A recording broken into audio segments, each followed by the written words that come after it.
Hi Dan, thanks for your question.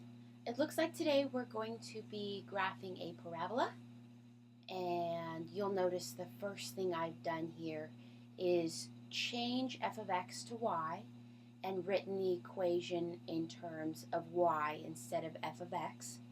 The next thing I've done is drawn out my x and y axes, and the third thing I've done is drawn a table so I know that when the table is complete and the graph is filled in, then my problem is completed. So let's go ahead and look at the first thing on the table they would like, the vertex. If you have noticed, this equation is in standard form.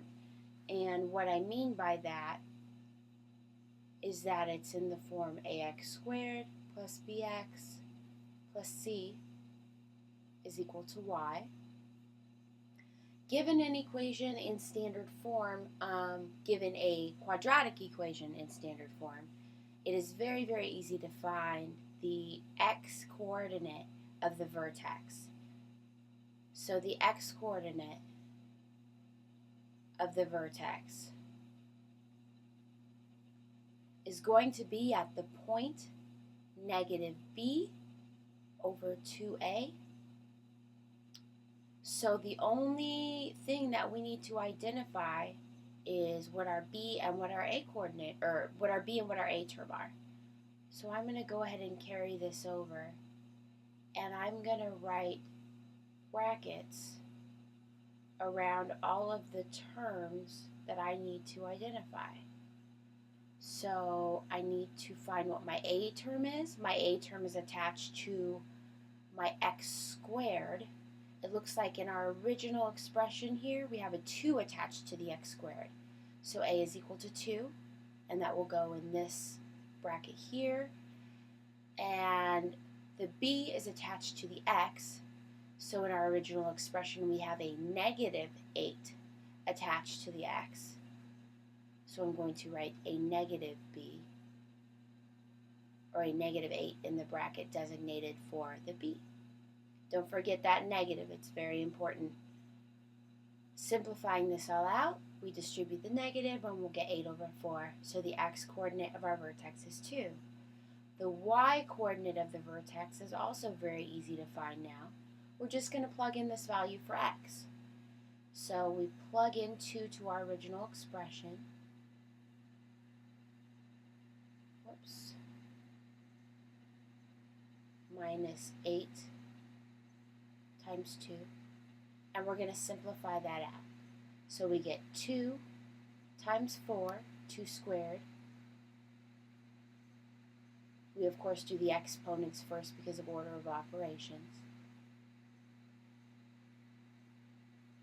So 8 minus 16, so that spits out a negative 8. So the x coordinate of our vertex is 2, and the y coordinate of our vertex is negative 8. So over here, I'm going to put that our vertex is at 2, negative 8. And I am now going to plot that point on our graph. 1, 2, 3, 4, 5, 6, 7, 8, and 1, 2.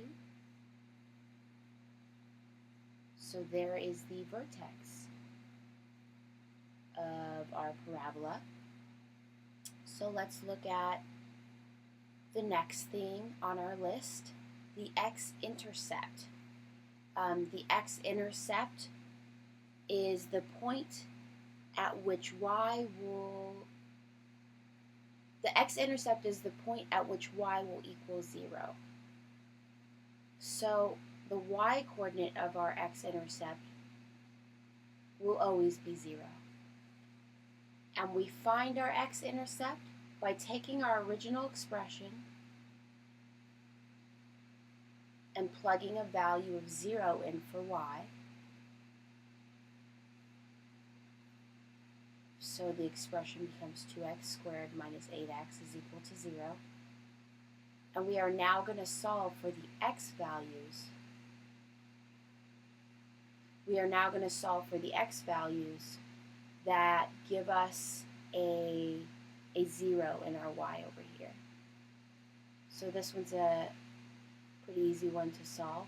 We're going to factor out an x, since there's a common x factor in both of our terms there. And that turns into x times 2x minus 8 is equal to 0. And then we're going to take both of our factors and we're going to set them both equal to 0. So the first factor is x. I'm going to set x equal to 0. Second factor is 2x minus 8. So I'm going to set 2x minus 8 is equal to 0. And I'm going to complete both of these and solve for x. The first one is already solved for. We get a value of x is equal to 0. The second one, we solve for it and do a little algebra. Put that over on the other side. We get 8 over 2 is equal to 4. So we get an x-coordinate of 4. So we actually have two x-intercepts. We have the origin 0, 0. And we also have 4, 0. So I'm going to go ahead and plot those on my graph.